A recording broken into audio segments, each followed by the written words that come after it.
இதுதான் நம்ம நெல்லங்காடு. இது வந்து இப்போ 3 மாச பயிர். இது வந்து நாங்க வந்து நடவு போடல, நாற்று விட்டு நடவு போடல, உருளையில உருட்டினோம், ட்ரம் சீடர்ல போட்டோம். இது வந்து இப்போ இது கரெக்டாக 10 கிலோ இருந்தால் இப்போ 1 ஏக்கருக்கு 7 கிலோ. நாங்கள் வந்து ஒரு 12 கிலோ போட்டுக்கிறோம், கொஞ்சம் அடர்த்தியாக வேணும், 12 கிலோ போட்டிருக்கோம். இப்போ வந்து 3 மாச பயிர், இன்னும் 1 மாசத்துல இதை அறுக்க வேண்டியது.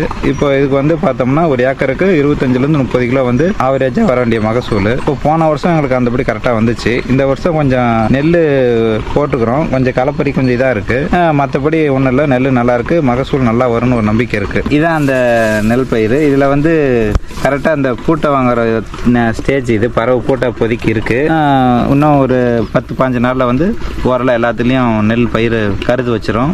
இப்போ நாங்கள் வந்து ஒரு 45 நாளில் வந்து அடித்தோம். கரெக்டாக அந்த டைம் அடித்தோம்னா குரோத் கொஞ்சம் அதிகமாக இருக்கும் அப்படிங்கிற ஒரு இதுக்காக 45 நாள் அடித்தோம். 20-25 நாளில் வந்து களை பறிச்சிருவோம். பில்லு அதிகமாக இருந்துச்சுன்னா 35 நாளில் வந்து 2வது களை பறிக்கலாம். அது பில்லை இருந்தால் பறிக்கணும், இல்லாட்டினா விட்டுறலாம்.